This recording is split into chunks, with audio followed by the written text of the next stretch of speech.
Shabbat shalom, Shabbat shalom, Shabbat shalom.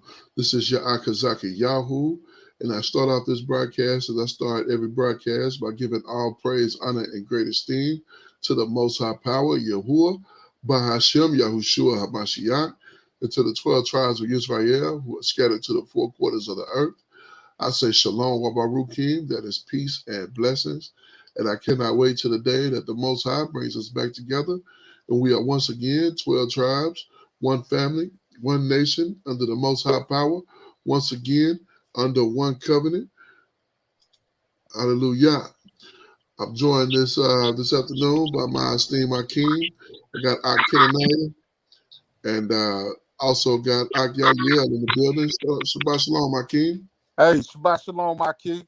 Shabbat Shalom, Yasharal. All praises and esteem to the Abba for granting us another set apart day. Hallelujah. Praise Yah. Akalia just came in, so Shabbat Shalom, Aki. Shabbat Shalom, Akeem. Hallelujah. Praise Yah. All right, let's go ahead and get started. So glad you was able to join us, Ak. It's been a little bit since we've seen you, so praise Yah. I know. Yes, indeed. Praise Yah. Glad to have you back in here. So just bear with me just a minute. I'm looking for the link to put out on oh, I'm looking in the wrong place. Let me go over here. Okay, here we go. So we just finished the feast for yesterday, and we had a great time. We ended up finishing out over at my place, and got into a little bit of script and some good fellowship. Ate some salmon, and just had a good time. Just to close it out. So Indeed, it was definitely a blessing to break bread with the brothers. And to get into some word as well. yes, indeed. I imagine when we're in our own land, our days will be much like that. You know what I mean? Yeah. Yes, indeed. Yeah, and it'll be a lot more brothers, just walking around, just at the same mindset, that level mind that we all had tend to have, So and it was a barakah, it really was. So wonderful first round of feast, and as we move into counting our 50 Sabbaths to get to our next feast, Shavuos, and looking forward to that one as well. Indeed, and it was good seeing you, Yael, this past Pesach, man. I wish you would have been able to stick around, but y'all willing, we'll have other opportunities throughout this new year to break some bread, brother. Yes, indeed. Yeah. It was good meeting you as well and seeing you, and hopefully we'll be able to get up one day and just chop it up. All right. Well, we have made it all the way to chapter 43, and y'all willing, we're gonna go ahead and knock out 43 and 44. We'll see if we have room for any more past that, but let's go ahead and get started. Put the screen up here. All right. All praises to the Most High for another wonderful getting into this these scripts again. Let's see the chapter. There's 34 in this one. And let's just take a look at 44 as well. Every time I say, let's do it in about 15 to 20 minutes, it turns out to be an hour. Indeed, indeed. Especially that I believe it was 41. Well, 41 was like maybe 50 something verses. Oh yeah. That I see why that took us like an hour to get through. Yeah. 44 looks like 34. So 34 a piece. So yeah, we can go ahead and let's go ahead and get to it. And it says the return to Egypt.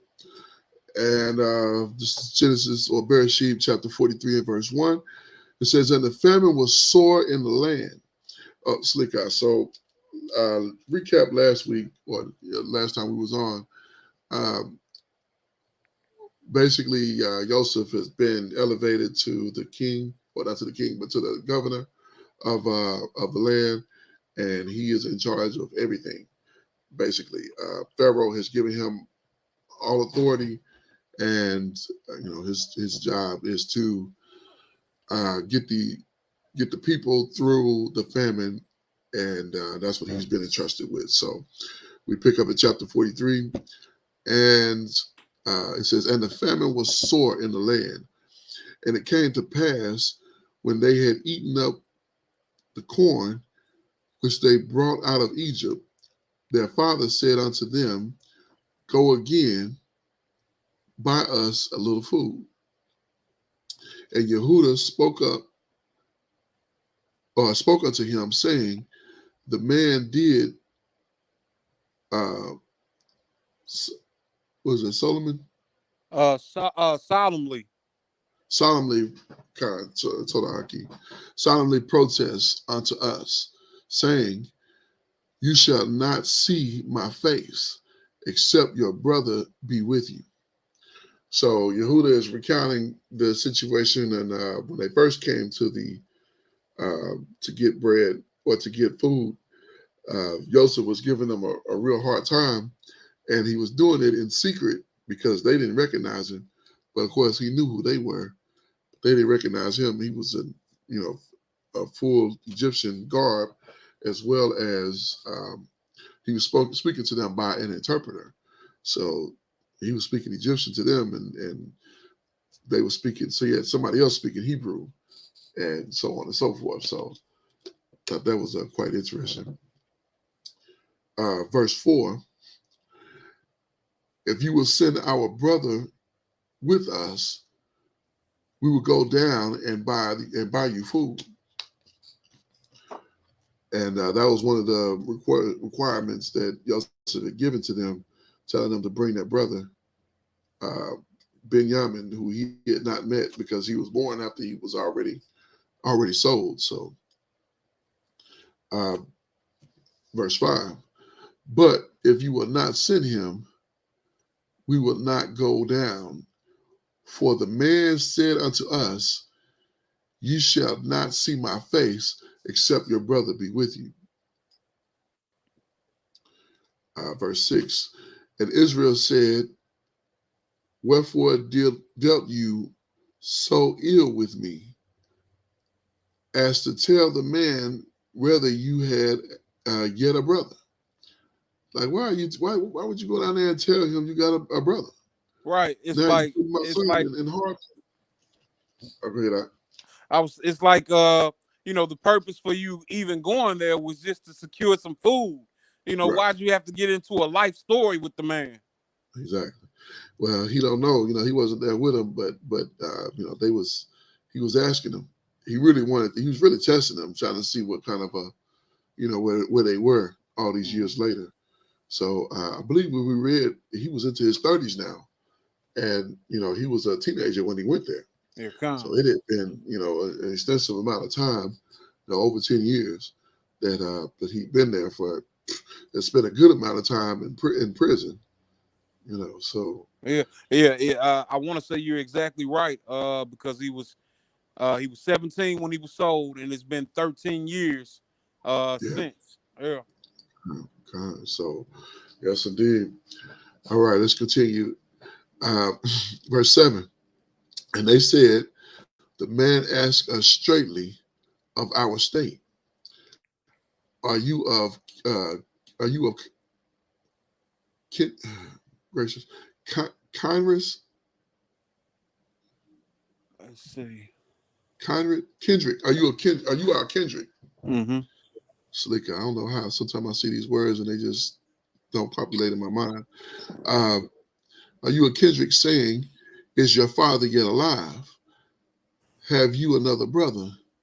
And we told him according to the tenure of our words. Could we certainly know that he would say, Bring your brother down? Like, he was asking us specific questions.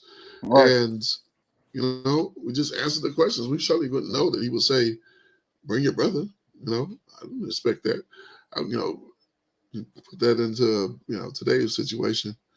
You get stopped by the police and they say something, and then you say, who are you? And, who's at your house? And like, my brother at my house. Like, well, bring your brother. Tell your brother to come here. Right. Like, It's not what? something you expect. Yeah. No, that's a completely blindside. So, kind. Verse 8. And Yehuda said unto Israel, his father,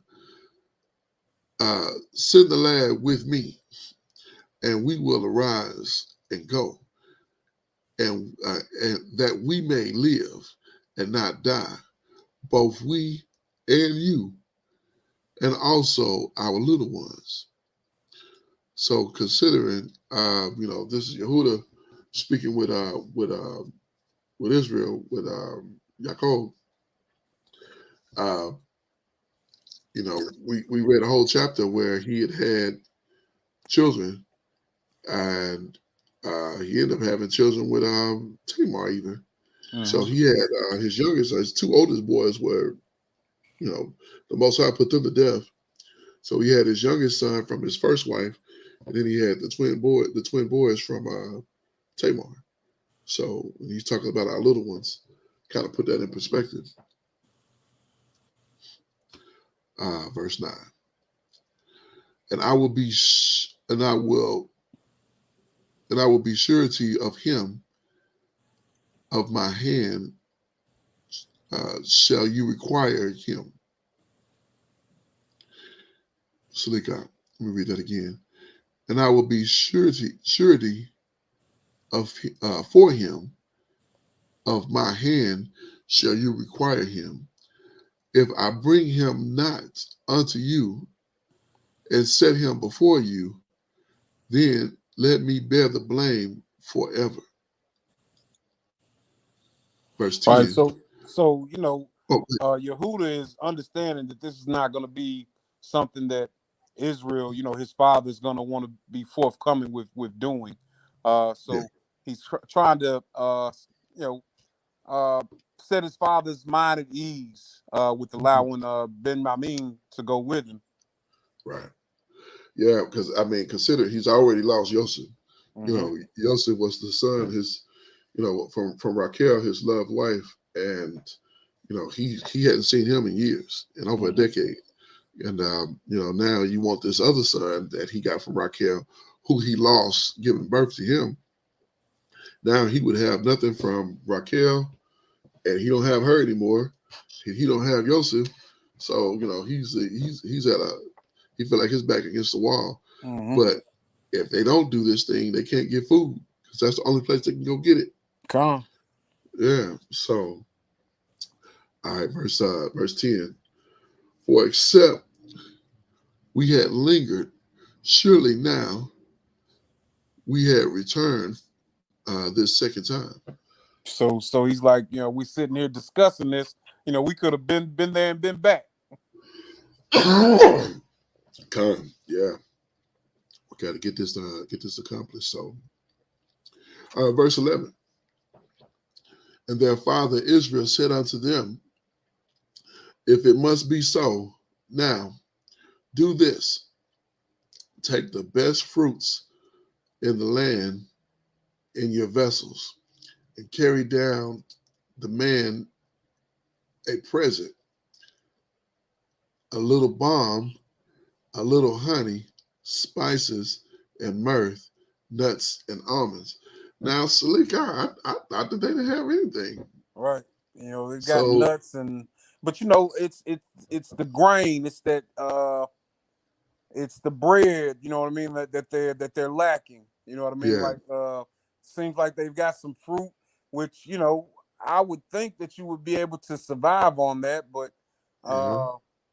and I believe they are surviving on that, but they want some bread. They want something with some substance. Yeah. He mentioned corn. Of course, with corn you can do a lot of things, but I think in the earlier part of the chapter. But interesting. Verse 12. It says, and take double money in your hand, and the money that was brought again in the mouth of your sack, carry it again in your hand. Peradventure, it was an oversight. So he making mention of that money that they gave him back. He gave them back their money. So basically, their food was free last Mm-hmm. time. And you know, I don't. Well, we'll get to. I'm sure we'll get to what that was about. If that was a thing of their integrity or what exactly. But he put all of that money back into their the bag that they took home And with them. and it could have just been the love of yourself for his Yeah, brothers and his father, you know, just on that strength. You know, these are my I'm in the land of strangers, but these are my kindred. right. So, you know, I love these strangers, you know what I mean? I've been made master of only second to Pharaoh. Right. How much more will I love my own flesh and blood, you know? My own household. Yes, indeed. Even though they put me in the position that I'm in, but he's well beyond that. Yahuwah have humbled him extensively. So, all right, let's continue. Verse 13. Take also your brother and arise. Go again unto the man. The and El Shaddai, Most High Almighty, give you mercy before the man, that he may send away your other brother and Benjamin. So wait a minute. Okay, Shalika, let me finish this out. Your other brother and Benjamin, if I have uh, bereaved my children, I am bereaved. Is that right? Bereaved? Khan. Okay, okay.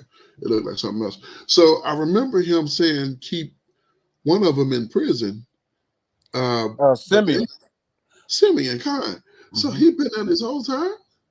Now, Simeon returned, if I'm not mistaken, before they left. They allowed Simeon, I believe. Well, he says, send away your other brother. Send away your other brother and Benjamin. Huh. So I'm sure they're going down. So I can't remember. I can't I think remember. I think he comes back after they go back again, but I think he's still there. Think he's still there? Okay.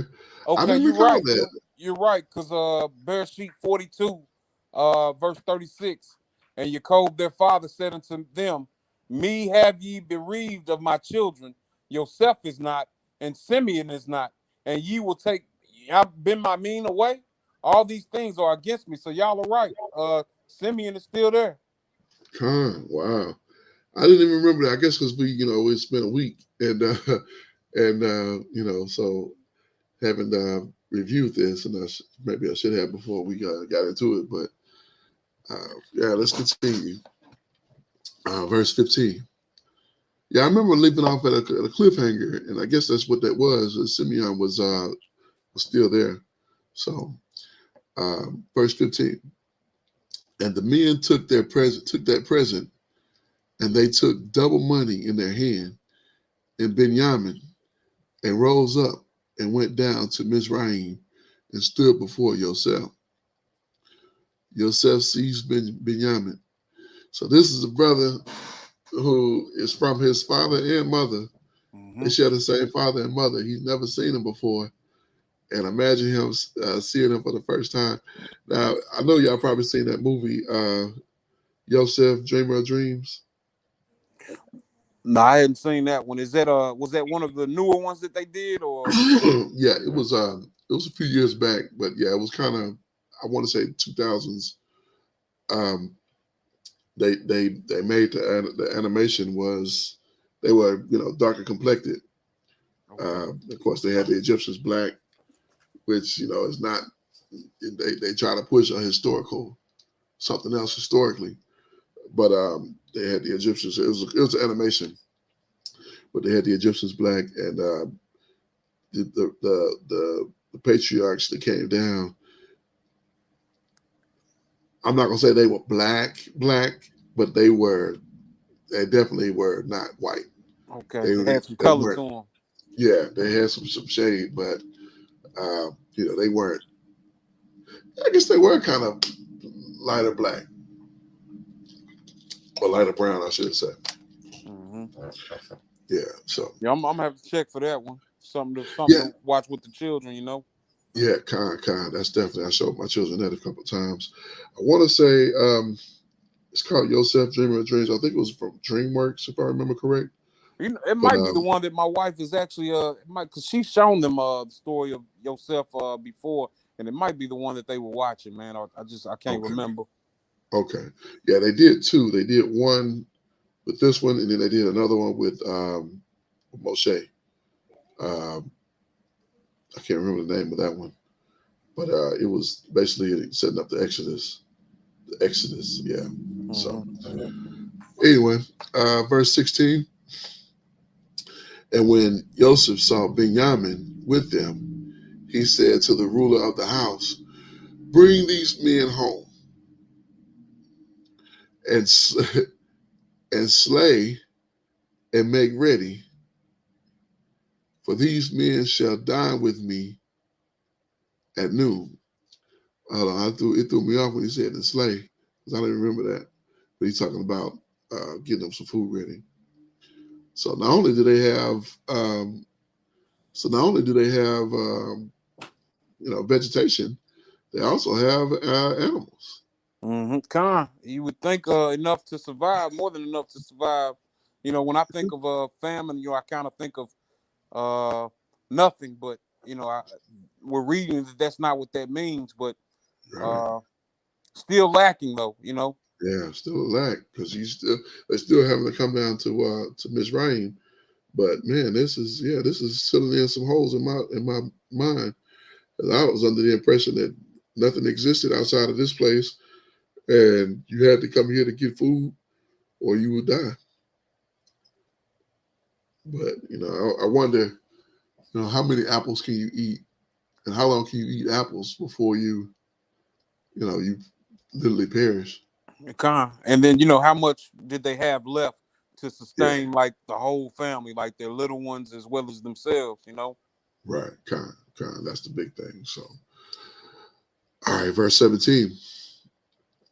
And the man did also, Silicon, and the man did as Joseph said, Joseph bade, and the man brought the men unto Joseph's house. Slick eye. Man, I'm chopping this up so bad. Verse 18. And the men were afraid because they were brought into Joseph's house, and they said, because of the money that was returned in our sack at the first time, we were brought in, and he may seek occasion against us and fall upon us and take us as bondsmen and our donkeys. So Hmm. yeah, they're And afraid of what I'm thinking, is for them to be thinking that this might have been something that they would do, and we know what they did to their brother Yosef. You know what I mean? right. Exactly. It's their Exactly. conscience. Hmm. Yeah, that's what it is. Is when you've done wrong, you expecting other people to do and done. You always hear in a relationship. It's so funny. I always hear in relationships when somebody doing something they ain't got no business, they always accuse the other person, Con. and then it usually comes out that it's them. It's been them the whole time. Mm-hmm. Like, what was you at yesterday? Like, I went to the store. Right. I came home with groceries. It took you 15 minutes. It shouldn't take you 15. It come to find out, it's him. Mm-hmm. It's her, and she the one tipping around, and all manner of folly. So, yes, indeed. So that's what we're seeing even at this time. Verse 19, and they came near to the steward of Joseph's house, and they communed with him at the door of the house. So Joseph got of course, he's the governor, but he's got somebody to handle the door. He's like we would say now, he's fancy. Right. Verse 20. And said, "O sir, we came indeed down at the first time to buy food." So now they're gonna make confession because they're nervous about it. Verse 21. And it came to pass that we came to the inn, and we opened our sacks, and behold, every man's money was in the mouth of his sack. Mm-hmm. Our money in full weight, and we have brought it again in our hand. So like here's that money. We somehow we end up our money back. Here's the money. Here's that money, and we brought money for more food. So please don't don't do anything to us. Right. Verse 22. And other money have we brought down in our hand to buy food. We cannot tell who put our money in our sack. Because we gave it to you or we gave it to your people, and somehow ended up with our food. So verse 23. And he said, "Peace be to you. Fear not. Fear not your power, and your power of your father have given you treasure in your sack.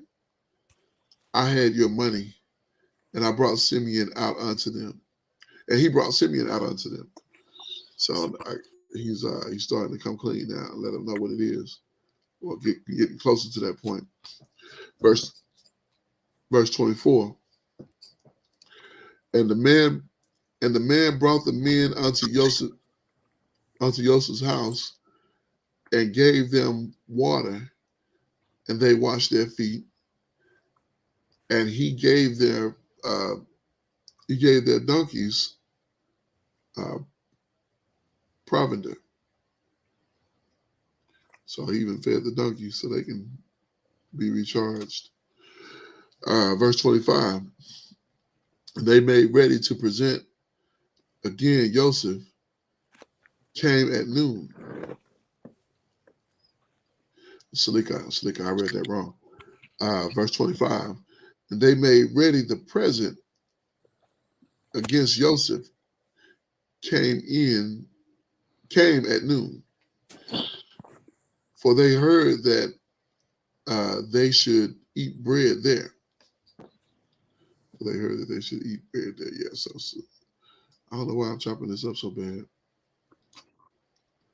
Verse 26. And when Joseph came home, they brought him the present which was in their hand into the house, and bowed themselves to him to the earth. So we see that again. So mind you, they got Benjamin with them this time. Now, and Simeon, sounds like Simeon had been restored as well. So it sounds like all 11 of them are bowing to him at this point. So that's the fulfillment of that first vision. So we'll continue to see if we get to the fulfillment of the second one. I don't believe we will, but we'll continue. Verse 27. And he asked them of their welfare, and said, "Is your father well, the old man in who you spake? Is he yet alive?"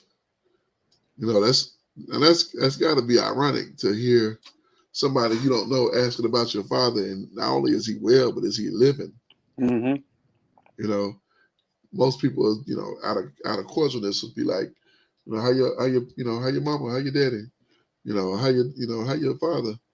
But to say, is he well? Is he yet alive? Is he yet?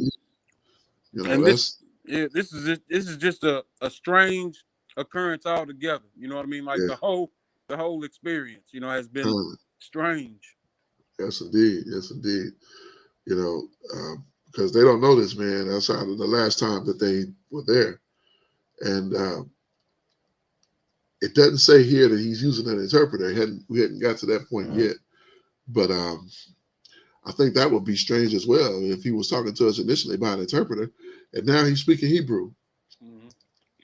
You know what I'm saying? So kind of put these things in perspective. It doesn't say that. Now he could still have the interpreter there, and we just don't see it, or it just hadn't mentioned it to this point. So, verse 28, and they answered, "Your servant, our father, is in good health.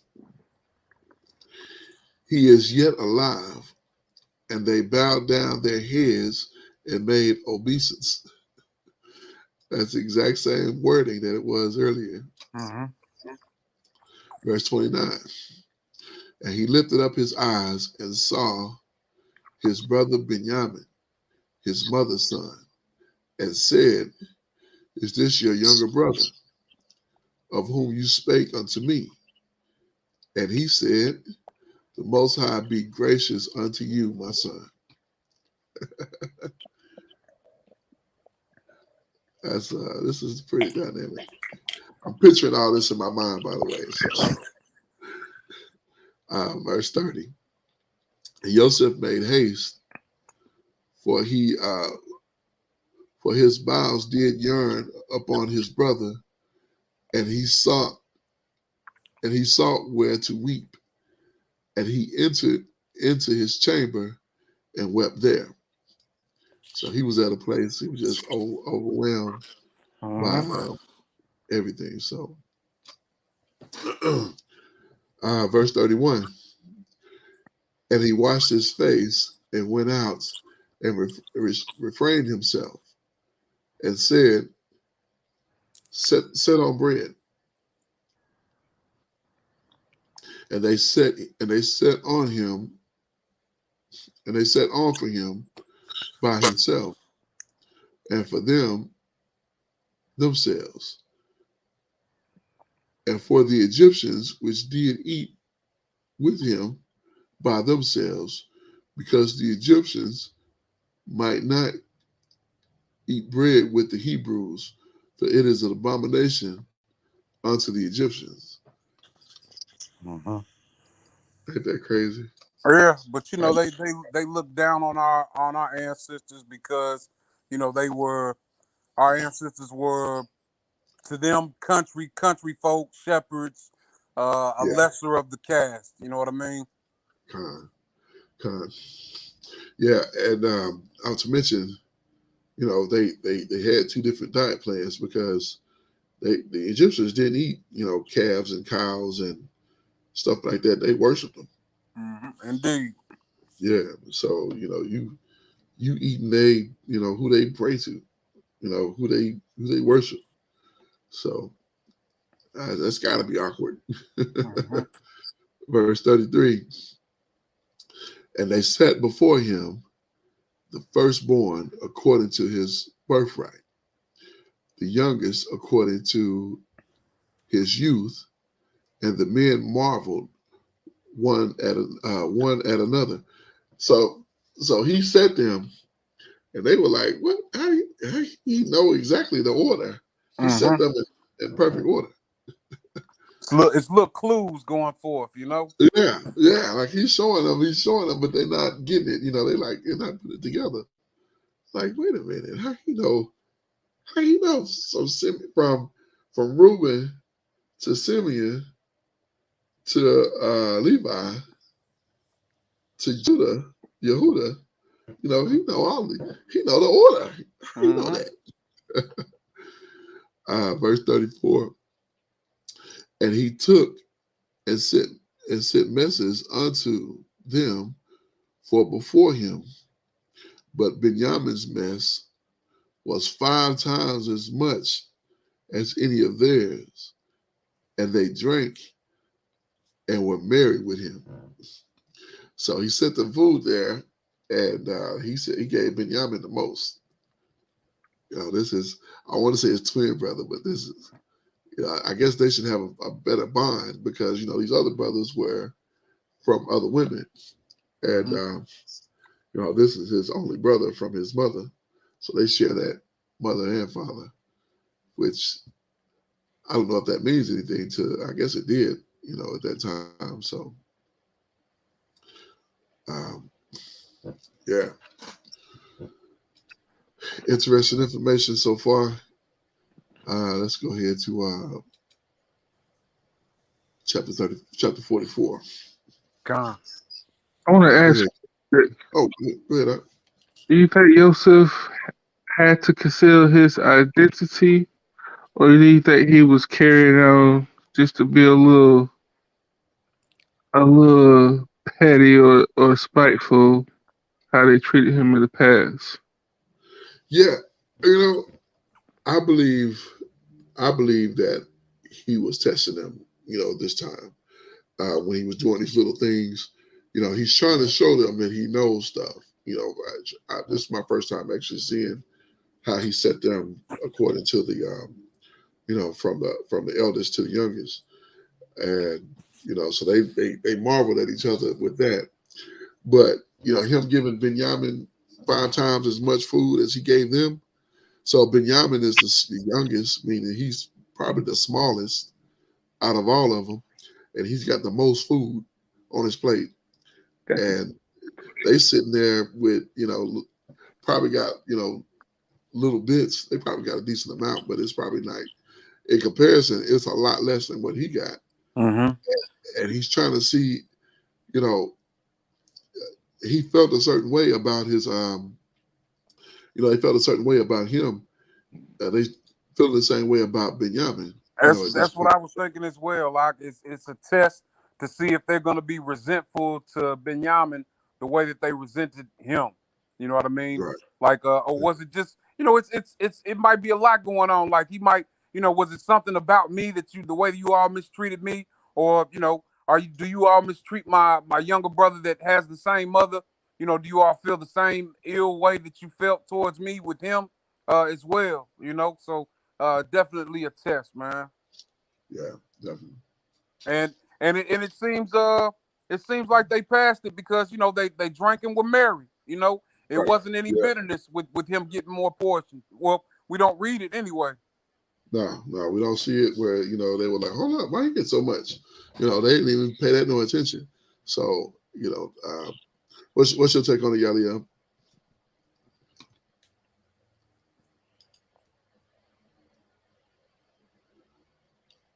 Did I lose you?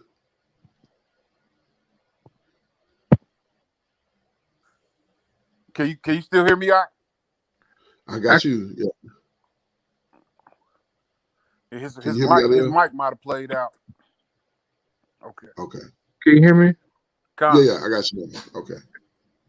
Yeah, I'm in agreement with y'all, and I was thinking that part of him probably was trying to get them to.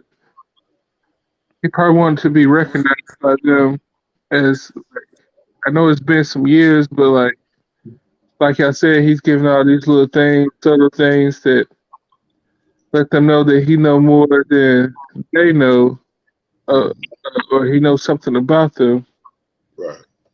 But it's like, I don't know. To me, I'll probably be in my head like, y'all don't recognize me. I know it's been a long time, but I still probably look for. Like, I don't think it was necessary to conceal himself because when he finally exposed himself, he went to Pharaoh, and we see what happens at that part. So yeah, he probably was testing them or seeing if they would recognize him or seeing how they was treating his younger brother who has the same mother before he exposed himself. Because he told him who he was from the beginning, I'd be like, oh yeah, we treat him fine. Like, you ain't got to worry about Benjamin, whatever. But I'm keeping myself. Yeah, I think he's going to get to a place where he said, I don't know for sure, but I want to say he gets to a place where he says, basically, sell them to me. and see what they say. Um, I think I'm not for sure. I believe that's where I feel like I remember that, but I don't know if it'll be in this chapter or the next. But we making some decent time, so let's go ahead to 44. Akinanaya, if you don't mind. Oh, Khan.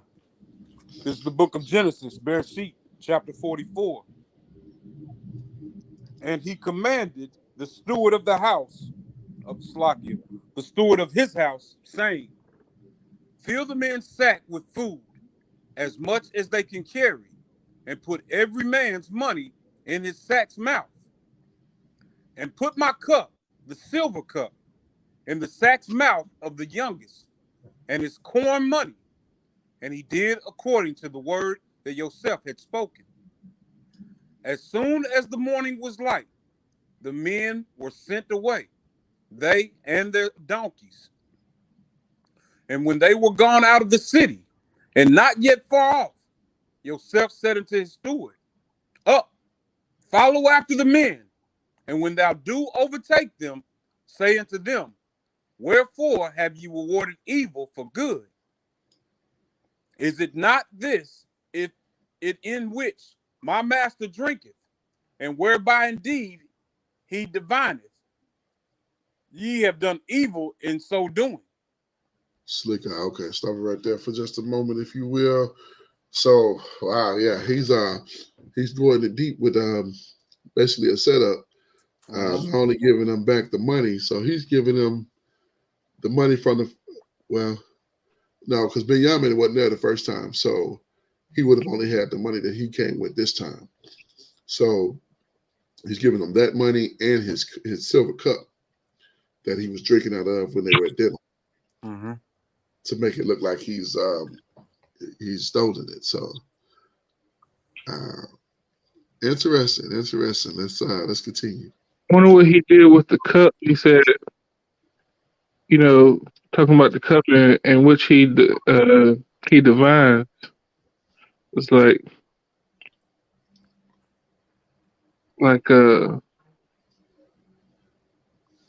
did he see stuff in the water in the cup, or no? Basically he just had the cup put into his bag. So he gave them food in the bag, the corn or the grain, whatever it was that he gave them, and he put the money in there. So he put their coins back in there in all of their bags.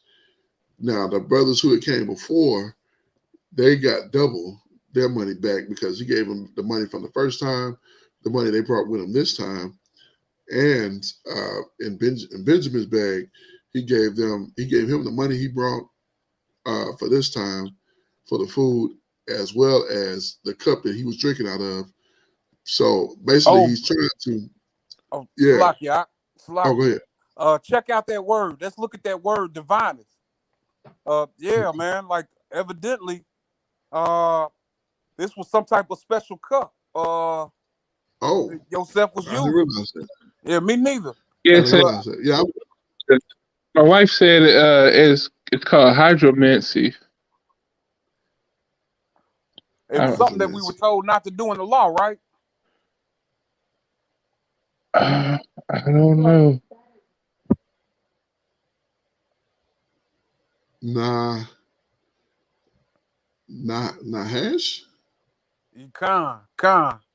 Well, I don't know how to pronounce it, but it's Strong's H5172. Nachash. I was like, what's the word for snake? Isn't it Nahash? It's something similar to that. Something similar, like I know it's something close. I'm like, I saw that. I thought snake. Okay. Enchantment 4 times. Divine 2 times. Enchanter 1 time. Indeed 1 time. Certain 1 time. Learn by experience 1 time. Diligent observe 1 time. To practice divination. Wow, yeah, that is in the law. Divine having a sign, learn by experience, diligent observe, practice. Oh, okay. No, I didn't even think about that word as being something. Yeah, I didn't think about it either, man, until I just said that, man. And I'm looking to see how many other times we see that word. It was like 9. Yeah. Yeah, and then in So it's. Leviticus 19:26, it's something enchantment nor Yeah. observed times. I was okay. So Slicker, because I was under the impression that it was just his cup that he was drinking with that when they was eating dinner, when they was eating, and so they you recognize it. It probably had the nicest cup in the place because it's his house. So he probably got that's what I was thinking. It's something so simple, but wow, okay, Yeah, if it's I'm looking at the definition for hydromancy, which it could be like it's divination by the appearance or motion of liquid such as water. And if he was doing divination with the cup, then he was probably looking at something within the liquid within the cup. oh okay, gotcha. Okay, see, I was under the impression that he was just giving him put the master's cup in his bag Right. That's what to I was say, thinking as oh, well. I just yeah, kind of to read say over you it. you stolen my cup. Like, yeah, kind of. So, um, start back at verse 4. I see if we can get Gone. that makes better sense. And when they were gone out of the city, and not yet far off, Joseph said unto his steward, Up, follow after the men, and when thou do overtake them, say unto them, Wherefore have ye rewarded evil for good? Is not this it in which my master drinketh, and whereby indeed he divineth? Ye have done evil in so doing. Yeah, so this is a specific cup. You know what I mean? That they would recognize, and I guess a cup that now I don't ever remember reading a time in the scriptures where we actually see yourself using this cup to whatever he does with this cup. You know what I mean? Right. But this is the cup that it says that he does that with. Hmm. Yeah, maybe it was just something he got from. I don't know. Maybe it was just something he got from Pharaoh. So, Yaliel, you said he was into some stuff. Well, if it's divination and he using a cup as a word for that called hydromancy, where you will look at the ripples in the water within the cup or whatever liquid you had in it, Uh-huh. and to do divination that way.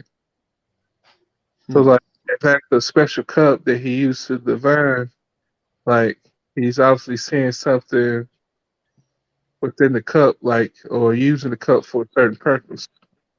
Hmm. Okay. Interesting. I not heard that before. Okay. Yeah. Okay. All right. Well, let's continue. All right. This is the book of Bereshit, chapter 44, verse 6. And when he overtook them, and he spake unto them these same words, and they said unto him, Wherefore saith my master these words? Yah forbid that thy servants should do according to this thing. Behold, the money which we found in our sack's mouth, we brought again unto thee out of the land of Canaan. How then should we steal out of our master's house silver or gold? With whomsoever of thy servants it be found, both let him die, and we also will be my master's bondmen. So, Wow. they're sure that nobody is stole from Right. anything. Right. Yeah, like if you find it, put him to death, Mm-hmm. and we'll be your servants. Wow. Boy, you better keep your mouth shut. Right. That's why bring us modern day. You deal with the police, you got the right to remain silent. Don't put yourself in the trick bag like that. Uh-huh. Because you even though you didn't do it, it's something planted on you. Right. Yeah, go ahead and search my car. You know what I mean? Right. I ain't got nothing in here. Don't do it. Don't do that. Because you're not dealing with upright, you're not dealing with upright folks. And not to say that with Joseph, but just the fact that he's testing them. He's playing them, trying to get something out of them. So yeah. But what they said, that was the wrong thing to say. Because if he was really vindictive, boy, he had them right there. Indeed. Yeah. Verse 10. Gone. And he said, now also let it be according unto your words. He with whom it is found shall be my servant, and ye shall be blameless. Then they speedily took down every man his sack to the ground, and opened every man his sack. And he searched, and began at the eldest, and left at the youngest. And the cup was found in Benjamin's sack. Then they rent their clothes, and ladded every man his donkey, and returned to the city. And Yehuda and his brethren came to Joseph's house, for he was yet there, and they fell before him on the ground. Wow. Verse 15. And Joseph said unto them, what deed is this that ye have done? What ye, not that such a man as I can certainly divine? Okay, so we were he's saying that he does, like he said, I certainly divine. But this could also be him just talking, you know what I mean? Like a man as I can certainly divine. Yeah, like I mean, he said this is, considering that this is all set up, he knows everything about them. They don't recognize him. Mm-hmm. So he's able to, go back to the dinner or to the meal where, he set them in order, as from oldest to youngest, and they marveled. They were like, how you know? How you know this? So, he's definitely not, I feel like it's just all a test, to really see. And he's trying to show them he has some ability, but it's not. It's a trick. It's not really he doesn't have any ability. Right, because he didn't divine this. He put the cup there. Right, exactly. So, yeah. Let's continue. Verse 16 here. And Yehuda said, what shall we say unto my master? What shall we speak? Or how shall we clear ourselves? Yah have found out the iniquity of thy servants. Behold, we are my master's servants, both we and he also with whom the cup is found. And he said, Yah forbid that I should do so, but the man in whose hand the cup is found, he shall be my servant. And as for you, get you up in peace unto your father. Wow. Yeah, so I kind of, like I said, I kind of remembered, but it was a different situation. So basically, he's saying, Benjamin stays with me, and you can go home to your father. Mm-hmm. And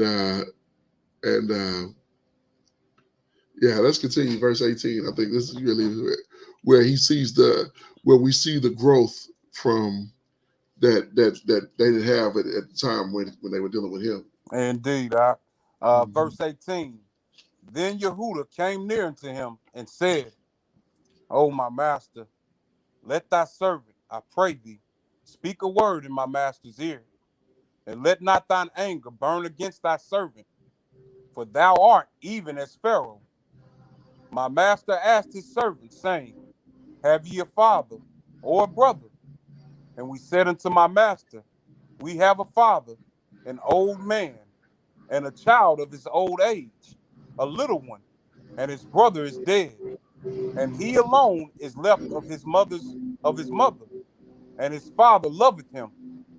And thou saidst unto thy servants, bring him down unto me, that I may set mine eyes upon him. And we said unto my master, the lad could not leave his father, for if he should leave his father, his father would die. And thou saidest unto thy servants, except your youngest brother come down with you, ye shall see my face no more. And it came to pass, when we came up unto thy servant, my father, we told him the words of my master. And our father said, Go again and buy us a little food. And we said, We cannot go down. If our youngest brother be with us, then we will go down. For we may not see the man's face, except our youngest brother be with us. And thy servant, my father, said unto us, Ye know that my wife bare me 2 sons, and the one went out from me. And I said, Surely he is torn in pieces, and I saw him not since. And if ye take this also from me, and mischief befall him, ye shall bring down my gray hairs with sorrow to the grave. Verse 30. Now therefore, when I come to thy servant, my father, and the lad be not with us, seeing that his life is bound up in the lad's life, it shall come to pass, when he seeth that the lad is not with us, that he will die. And thy servants shall bring down the gray hairs of thy servant, our father, with sorrow to the grave. For thy servant became surety for the lad unto my father, saying, If I bring him not unto thee, then shall I bear the blame to my father forever. Now, therefore, I pray thee, let thy servant abide instead of the lad, a bondman to my master, and let the lad go up with his brethren. For how shall I go up to my father, and the lad be not with me? Lest peradventure I see the evil that shall come on my father. Wow. Okay, so Yehuda and Silicon, they out here cutting the grass. Y'all can hear that bunch of mess. So I tried to mute to try to keep the noise down. But Yehuda here is basically taking responsibility, as he did with Jacob, in order to allow Benjamin to even go. He was saying, "Listen, you can't take Benjamin. Take me instead. I'll be your servant, and let him go to my father, because if I return without my brother, my youngest brother, my father will die with grief. He's gone through a lot. He's lost his son, his wife, and now this son, he can't lose. So at least I'll stay with you. I can handle it. He can handle me being gone, but not I'll be a servant, but not the younger. So that's a stark difference from what Yehuda said. It was Yehuda, I believe, if I remember correctly, that was doing the speaking when they were selling Yosef. Mm-hmm. I think it was Yehuda that was, well, Reuben stopped them from wanting to kill him. And you're right. I think it was Yehuda that was like pretty much in charge of wanting to deal evilly like with him. You know? He said, "Let us sell him." He was one that said, "Let us sell him to them and get this 30 pieces of silver." I'm trying to remember what chapter that would have been. I want to say 30, 32 or 30. Let me see, 31. 30 something. Let's see, 31. Oh, Slakia,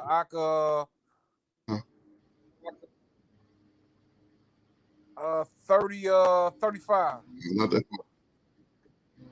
Okay, come. Let's go to 35.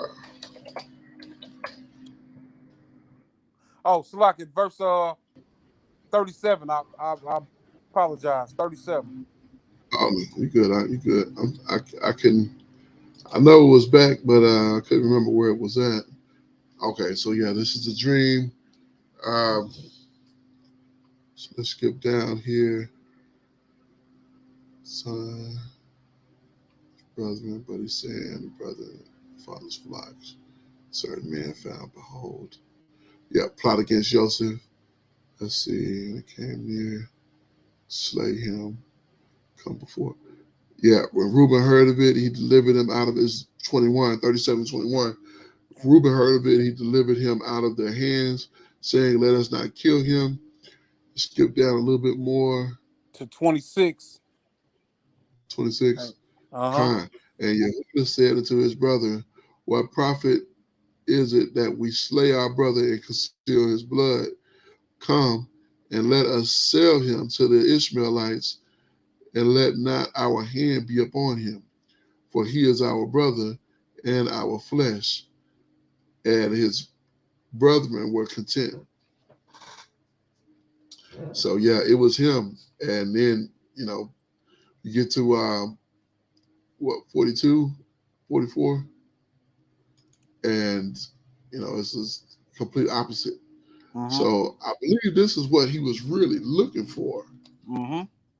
Is what mindset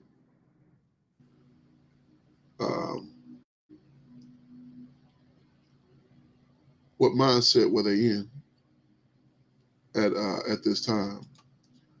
So let me see. Well, we just an hour in. I feel like tackling another. I know we could do at least probably one more. We could probably do two, but it's up to you, Akeem. Michael. Now, yeah, Khan, this what's the next issue? chapter, Interesting. 45 is just 28 verses. 28. Yeah, Khan. I Okay, think we let's can see. knock that 45. out. All right, let's see that. The story is so interesting, and I'm picking up so many details. You know what I'm saying? It's a good, it's better than any story ever written, man. It's truth, powerful. Yes, indeed. Yeah, it's a great Barakai. Yeah, let's go ahead and hit Sadika. Let me make an adjustment here while we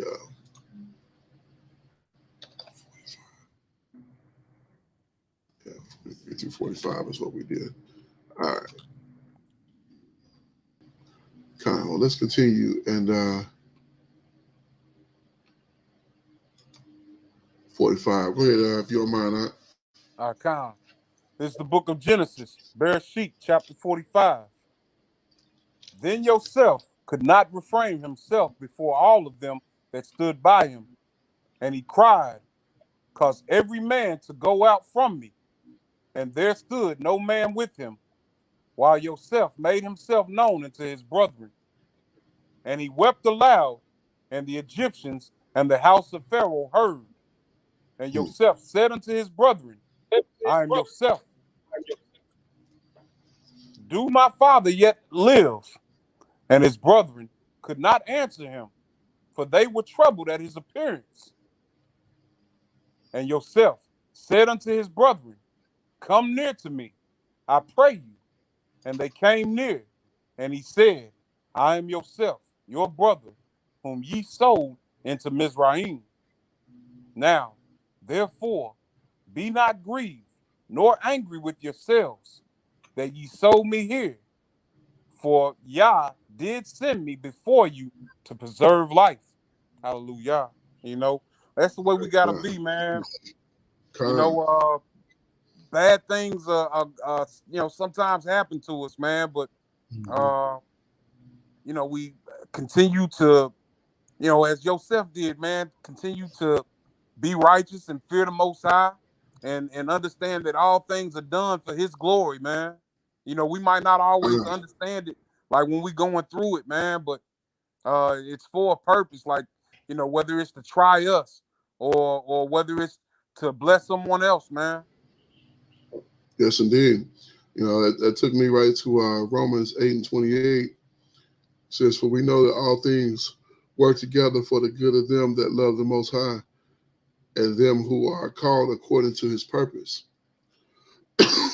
So, even though this was probably the lowest part of his life, to be in slavery, first of all, second, to end up in prison after that, and to spend all of that time, in those horrible positions, to be elevated out and up, all the way up from the prison, from first a slave to second a prisoner, and now you the governor of the whole land. Wow. So that's that is a barakah beyond any measure. To go from that far down. I mentioned earlier he had his doorman at his house. He was fancy. Consider that not long before that he was a slave, and then he was in prison. So to see where he was and where he had come to, and it was all by the work of the Most High. That's right. That put him in that position. So, all praises. It's And definitely. Go ahead. I was gonna say it's just crazy how nowadays people fall out over little stuff within the nation, but like he got left to be sold, he got put in jail, like all you said, and he still, he messed with them, but he revealing himself, and he's still helping them at the same time. It's like our people today need to reflect on these type of situations where they want to hold grudges forever against other brothers, but Right. Indeed. not as important. Right. Exactly. Like how many brothers holding grudges one against another, and they weren't sold into slavery. It was nothing like at this extent or this magnitude. So they mad over $5 or something simple. You know what I'm saying? Yeah. Or somebody might have said something about you, you know what I mean? And Right. like we hold on to it, you know what I mean? Right. And you would think that somebody slapped your mama or did Exactly. something worse or Something sold you into disrespectful. slavery, Yeah. Exactly. Indeed. All these years later, I imagine them if they would have came, if they would have somehow ended up in prison with him and Mizraim, it probably would have been a different Yosef. But the Most High took him through a process of humbling him. Indeed. And he went from being so elevated to now he understood that where his strength, where his health came from. So yeah, all praises, man. This is a wonderful lesson. Let's continue verse 6 here. Gone. For these 2 years have the famine been in the land, and yet there are 5 years in the which there shall neither be earing nor harvest. And Yah sent me before you to preserve you a posterity in the earth, and to save your lives by a great deliverance. So now it was not you that sent me here, but Yah, and he hath made me a father to Pharaoh, and master of all his house, and a ruler throughout all the land of Mizraim. Haste ye, and go up to my father, and say unto him, Thus saith thy son Joseph, Yah hath made me master of all Mizraim. Come down unto me, tarry not. Wow.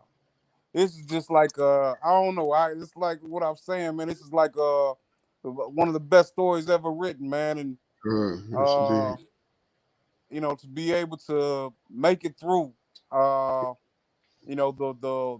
more than cloudy days, man, to the sunshine again, and being able to place eyes on your father again, the man that brought you up and that loved you, you know what I mean? Right. You're getting ready to be able to see him again, man. I would have been weeping too, man. I wouldn't have been no good neither, man. I'm telling you, hiding my face from folks, Yeah. I mean, just to read it, I mean, it's just reading it off, just reading the words off the screen or off the page. It's so powerful. To imagine experiencing this. Right. My father yet live. He keep asking about his father, and that was the first question he asked. Look, I'm Joseph. Is his father still all right? Tell me, is he really alive? Am I gonna be able to see him again? That's what he's hoping. Just let me see my father again. That's to show you how much his father meant to him. So You know, it's Con. man, this is a beautiful. This is a beautiful. I hate to say story, but you know, it's a beautiful. I guess historical. Yeah, Uh, indeed. yeah, Story doesn't bring it justice. You know what I mean? exactly. This is history, like you said. It's Con. our story, man. It's our Hmm, story, or hmm. our epic. You know, Yes, it did. It's a beautiful account. That's what it is. Yeah. Con. Verse 10.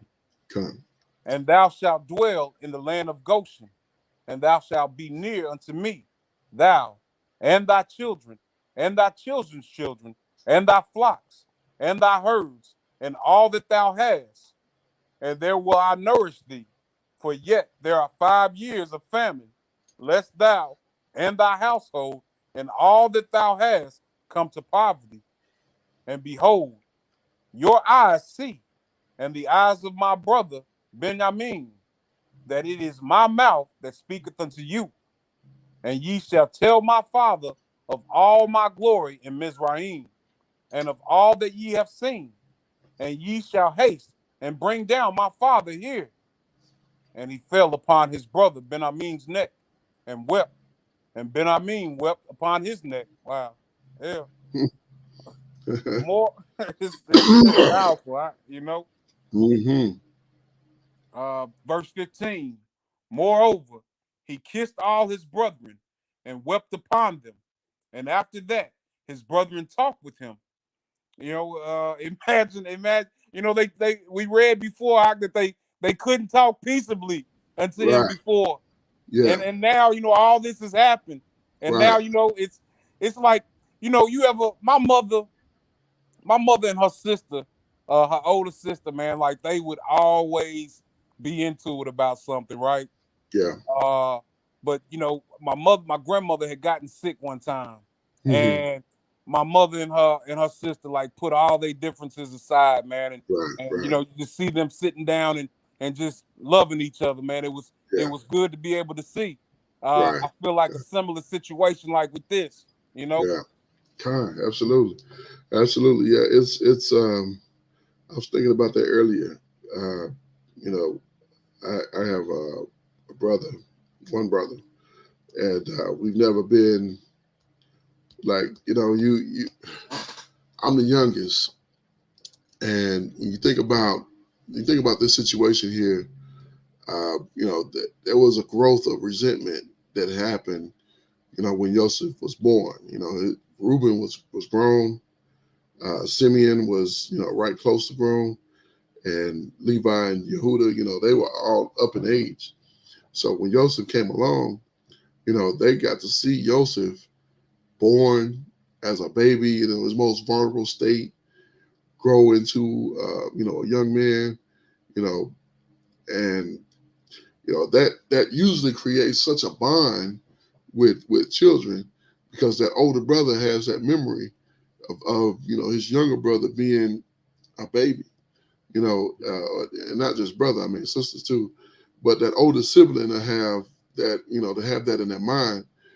And it usually goes one of two ways: either is a resentment there because of the attention that the baby gets, or there's a responsibility that's on the oldest to see this and remember this, you know, that this was a person that they saw at their most vulnerable state.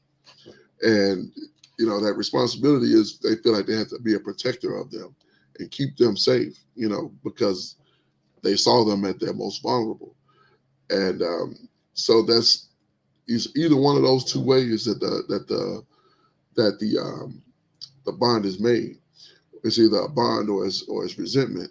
And we can kind of see that with Cain and Abel. You Mhm. know, Cain was the older of the two. You know, Abel came afterwards. You know, they should have been thick. You know, thick as everything. Two brothers, first two men on, well, second, you know, second and third men on earth. Uh, you know, they should have been, you know, tight. And yet, with a little resentment, Cain was able to kill his brother. Same thing with these patriarchs. You know, they saw Joseph born and carried and nursed, and Mhm. grew into a young man, and the resentment was so. And don't get me wrong, he did play the part of an antagonist, but that resentment was at such a place that they wanted to get rid of him. They wanted him gone, and to the place where they were considering murdering him. But praise God that didn't happen. But they ended up selling him, and I was also thinking while you were reading this up to verse 15, how Joseph was saying, come unto me. What if he would have said, let's go to Canaan, as opposed to come to me? But that wouldn't have worked because you still had 5 years of famine, so I don't know, I don't know. It had to go the way it went, of course. Mm-hmm. But I'm just in my mind. I'm just thinking we would have came up out of Mizraim then. Yeah, if we would have left. Well, even if we'd have stayed for 5 years and then we were like, all right, we're going back to Canaan, and how different would things have been if we'd have went to Canaan? And I don't know. I'm just thinking in my spirit here. So, but let's continue. All right, Con. This is the book of Bereshit, chapter 45, verse 16. And the fame thereof was heard in Pharaoh's house, saying, Joseph's brethren are come, and it pleased Pharaoh well, and his servants. And Pharaoh said unto Joseph, say unto thy brethren, this do ye, lad your beast, and go, get you unto the land of Canaan, and take your father and your households, and come unto me, and I will give you the good of the land of Mizraim, and ye shall eat the fat of the land.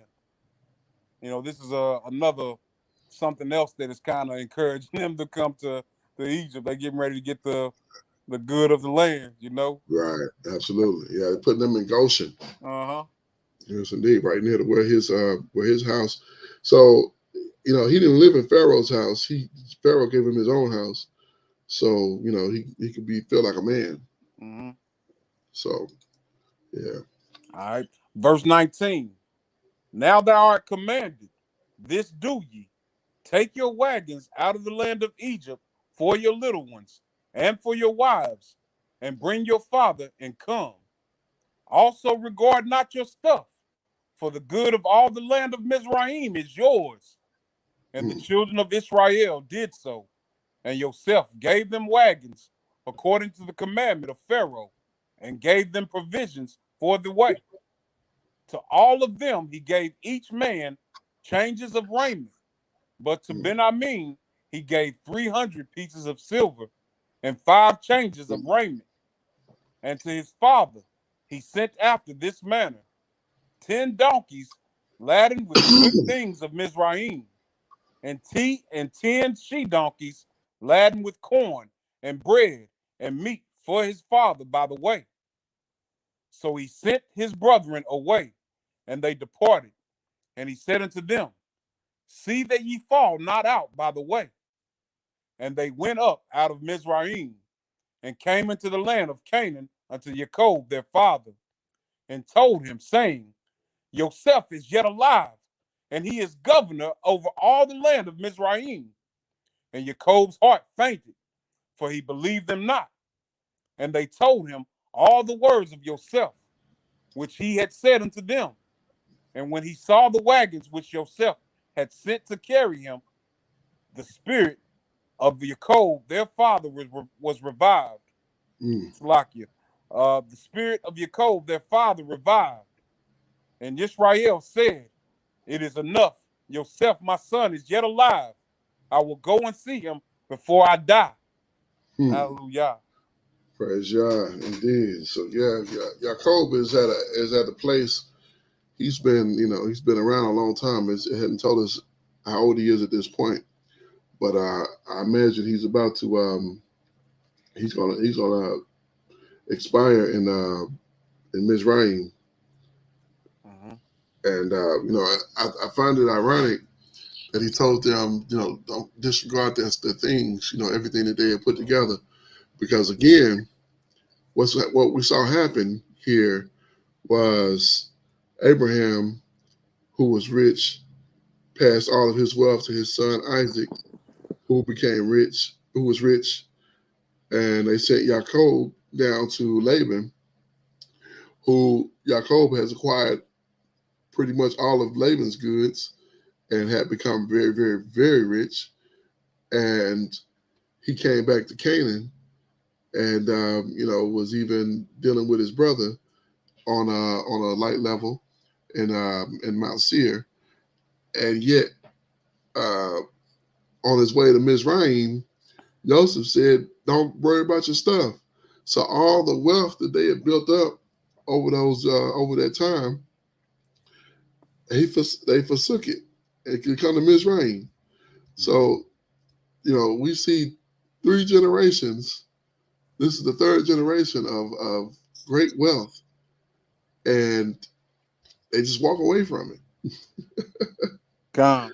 You notice that? So I mean, to be in this land and not not well off. I look back at that like, what? Well, I mean, don't you think they would have taken their flocks with them? You know what I mean? Which we know that Goshen was a land perfect for their flocks and their herds. And this, back in antiquity, that would have been like pretty much the thing that made them most rich for the most part. Yeah. Well, I mean, he said, I mean, it was a ways up when you read that, and I was coughing, so I had to mute the phone. I had to mute the line. But he told them, I mean, verse 23, he said to his father, after this manner, he sent 10 donkeys laden with good things of Mizraim, and 10 she donkeys laden with corn and bread and meats of his father, basically food of his father. By the way, so when he come to Mizraim, basically he was like, don't even worry about it. But hold on, let's go back, because he said that your father's house and come unto me. Pharaoh said, "This do ye." Yeah, this word laid your beasts. I think that's gather your beasts. That's what they came with. So now get on your animals and go to your father's house and bring him. And father's house came unto me, good land of Egypt. It says, verse 18, and take your father and your household and come unto me, and I will give you the good of the land. Did he say leave your stuff? Yeah, they did. He said leave all you have, or something similar to that. I'm paraphrasing. Yeah. Okay, yeah. I thought if you said, I thought you read that. Verse 20. Verse 20. Okay, kind. Yeah. That's it. Also, regard not your stuff. Yeah, leave your stuff. For the good of the land of Mizraim is yours. So he's saying everything that you acquired from, because we don't know if he got anything additional from Isaac. Once he, it didn't mention that. Once he got back home, because Isaac didn't pass away until he was back. Yeah. Well, whatever they had in Mizraim might have been more than they had, because, they already going through the famine as well. So, like, we don't know how much they done went through trying to survive the famine. Yeah. So, like, they probably had more than enough where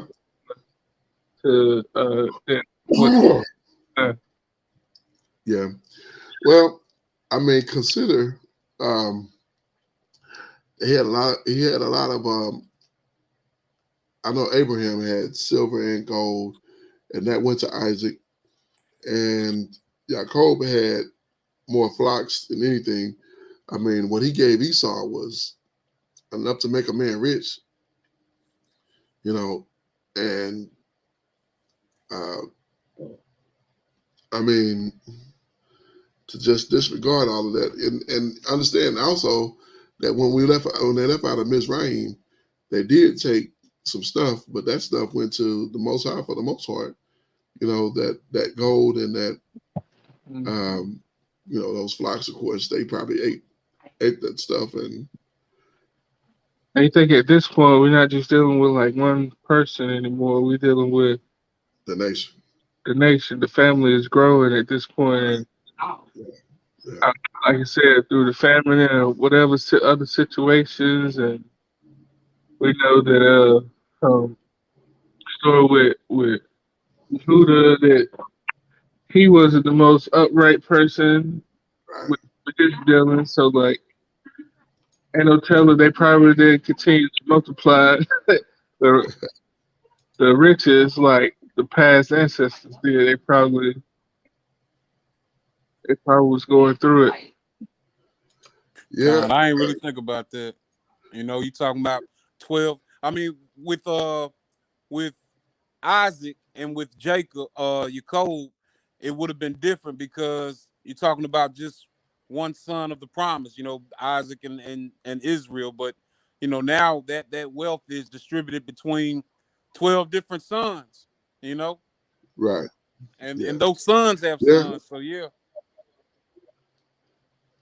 But it was enough though. I mean, this wasn't like a little bit of money. You know, this was great wealth that and I don't know, again, I don't know if he acquired more from Isaac when he got home, when he came back to Canaan, or you know, if Isaac gave everything to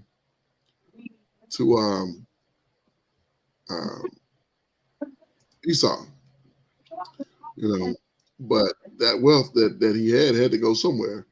You know, it wasn't just, you know, So they it's not might have. like the state was gonna take it. I was say they might have had enough at some point, but at this point, like Yeah. At if this it's point, it was. like you would think that Yosef would be like, if they were such great people, had such great wealth, then you know they probably wouldn't need to go beg the Mizrahites for grain and whatnot. You know what I mean? It's like, and you think Yeah. Yosef, he's over the whole land of Mizraim, and you know historically at this point in time, you got uh, upper and lower Mizraim had come together and got surrounding lands. They was over a lot at that time. So like you think about a family, I think we're gonna see that like I think said 70 people in all came into Yeah. Came in the midst. Yeah. versus I don't know how many thousands or millions they had in Mizraim Right. for the time, but Yosef being control over the food and what happens over all of that is like it probably didn't measure at that time. Yeah. It probably was great. A lot more. But yeah, I got what you're saying. Completely. Um, interesting. Great. I did. Great. Oh, wait. Now I was just saying, if the sons were able to multiply like their father and the fathers before them, then they would have had more than enough. But obviously they weren't multiplying it like Jacob and Isaac and Abraham were able to multiply it. Yeah. Well, yeah. I understand what you're saying. And you know, we did keep a good amount. I mean, we not keep, we get a good amount back on the way out. You know, they spoiled the Egyptians at that time. You know, they took all that they had. And oh wait, I forgot. Hold on, Slick Eye. I just remembered they spoiled Shechem. Yeah. So they took their wives and their children and all that they had. They took everything that they had. They spoiled them. After they killed all the and there was the two boys that did that. Benjamin and not Benjamin. Who was it? Levi and Simeon. Simeon and Reuben. Simeon Reuben. Simeon and Levi. Simeon Levi. Yeah. They spoiled Shechem, and so they took all they had, their wives, their children, and all of their cattle and whatever other substance that they had. And consider this as well. These times that they're going down, he's sending them. They're coming with money. They each got money in their hand. So it's not like it's in comparison, it's not giving us an amount, but they coming to get food at the only place that you're supposed to be able to get food at this time. So yeah, it looks like they got plenty of silver and maybe gold to buy stuff with. They just ain't maybe the land wasn't as fertile over there as it was over where it was at Mizraim and places they control. Right. Yeah. Like maybe they might made it like I said, they might brought some cattle with them, but bread, grain and bread went a long way. Like that's how you can stretch out a whole meal off of bread and grains and do different things with it. So if they depended on that to feed the whole family, then they probably was like, hey, we ain't gonna last too much longer unless we obtain like some good sources of grain. Right. Yeah. Yeah. If you eat, I was thinking that. Remember, I asked that earlier. If you eat apples every day, you're gonna pretty much drain yourself because the apple is gonna make you go. If that's all you eat, if you don't have some kind of substance like bread or meat, some kind of something to hold on to, because that apple, like eating that salad. I eat that salad, and man, I go. And it takes out everything that's in there. Everything is gone. So, you can't. We're not. I know some people say vegan and but you gotta have some. Yeah, you gotta have some bread. Well, vegan is bread. Bread is vegan as well. But you definitely gotta have some bread to add to that because, man, yeah, that'll take you all the way down. If you just eating fruits and vegetables. It's not enough. Everybody can see like we're gonna run out of these fruits. We're gonna run out of honey. We're gonna run out of pecans. Like if I got some bread, I could sop up some gravy with some bread and be full. It's a full course meal or slaughter a sheep every day. You know what I mean? Yeah, you can actually make a meal out of that. So, yeah, but that's interesting. It's interesting. Through these, it's amazing how to find new information each time. You kind of get into this and some of these I promise it seems like I've never seen before. When we looked at that cup, dealing with that. I remember him dealing with the cup. They had that in the movie I was telling you about. But I don't remember him making mention of it as, at that capacity. But I just caught that too. I was like, hold on, he doing divination with the cup? Like, what is he doing? Yeah. And then I guess we'll get to that when we get to like the laws and stuff. But I know a lot of stuff. To me, I should say, it's like a lot of stuff was defined differently by like what you did it for and who you did it for. Right. I put myself in the mind frame of like if somebody was out here slaughtering animals, put them on the altar, doing different things, we might see it as being wicked.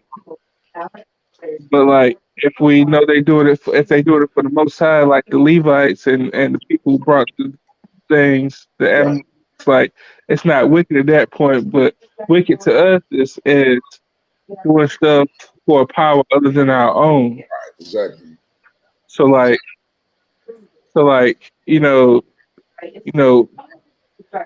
sometimes people get it like, oh, that's wicked, but like if we did it for us, it would be wicked. So like it's not for us, so that makes it wicked to us. But if we're doing it for us, it's okay.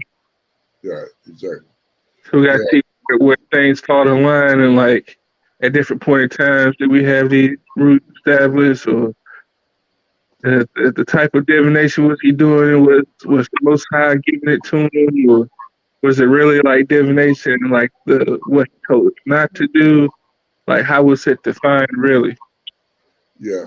Well, all things considered, I mean, from what he was bringing out, he was bringing out the information that he knew of them. They just didn't know who he was. And I'm sure once they really got an understanding of it, it was like, oh, it makes sense how he knew these things. So, yeah, okay, this is our brother. Of course he knows. We didn't recognize him because one, it had been so long, and two, he's a full-blown Egyptian. He don't even look Hebrew anymore. He don't look like us at all. Yeah, You I know? imagine him with makeup on his face. You know how they Yeah, be decorating their face and stuff. right. Exactly. It's like a person putting on a costume.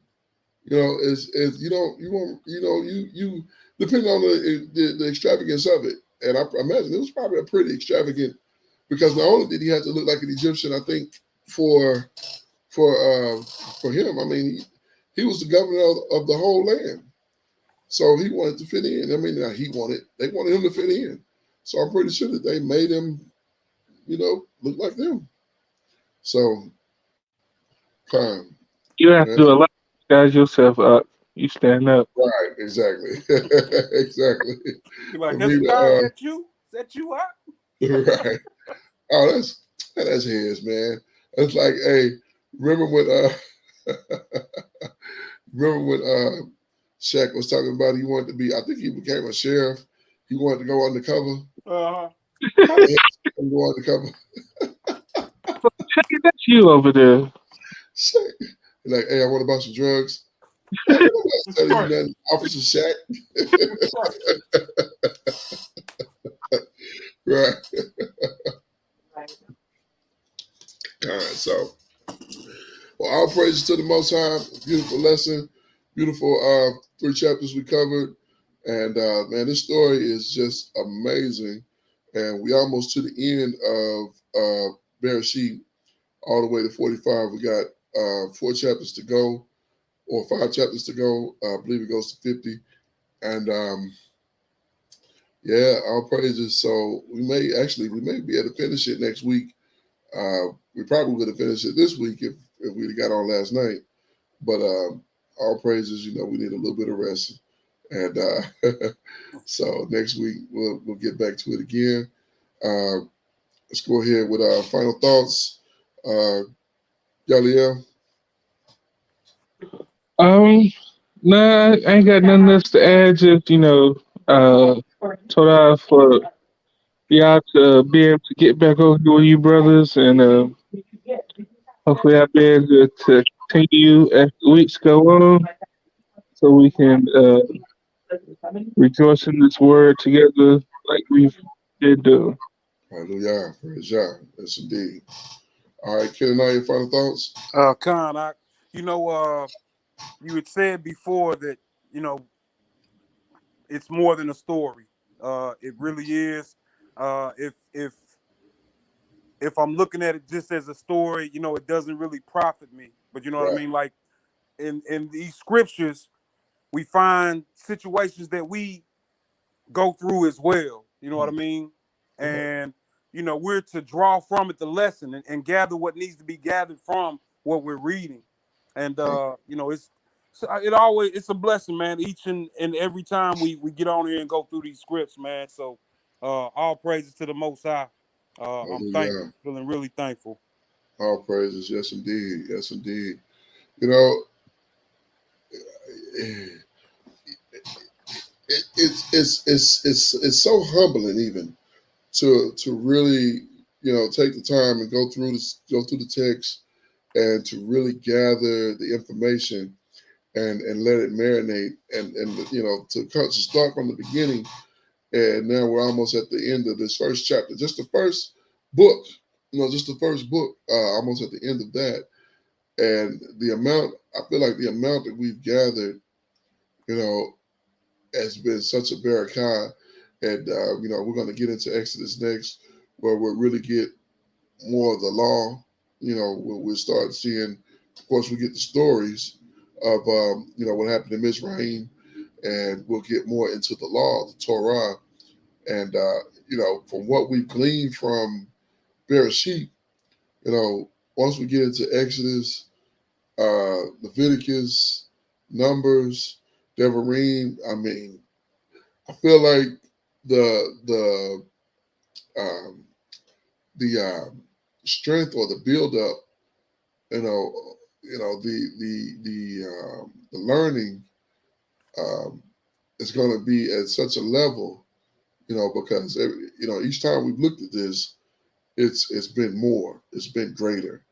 And I always had a mind when I was in the church. I wanted to be the person that would get up and, instead of doing a sermon, where I talk about this and that, we would literally read chapters. We'd get up there, and I'd get up and we would read chapters, and I'd have, we just read it. And, I never thought that would be something real. And, here we are doing it. So all praise to the Most High, and all praises for you, Akeem, as well, being able to get into this book and, just discuss it, and us, trying to break it down as best we can. And, y'all willing, we'll continue, and we'll continue to grow and get stronger and better in this word. And, we almost finished with Exodus, and it's going to come a day where we're going to be almost wrapping up Revelation, and I look forward to the day we go through it once, and we can do it again. I'm sure that we go back again, we'll find more, more information to tie things to. So, but it's been it's such a barakah, it's such a blessing to be able to do this with you, Akeem, and I can't express how thankful I am to the Most High for the desire, and two, for the for the follow throughs as well. So we'll end it here, and reconvene next week, where we will go through 46 and at least 47. We'll see what we may be able to finish up this this book this week, next week, and we'll see. So, but I give all praise, honor, and great esteem to the Most High Power, Yahuwah, Bahashem, Yahushua Hamashiach, and to the 12 tribes of Israel who are scattered to the four quarters of the earth. I say Shalom, Wabarukim, that is peace and blessings. And I cannot wait till the day that the Most High brings us back together, and we are once again 12 tribes, one family, one nation, under the Most High Power, once again, under one covenant. Until that day, Shalom, family. Hey, shalom, Yasharal. Shalom, shalom. All right. Shalom. Yes, indeed.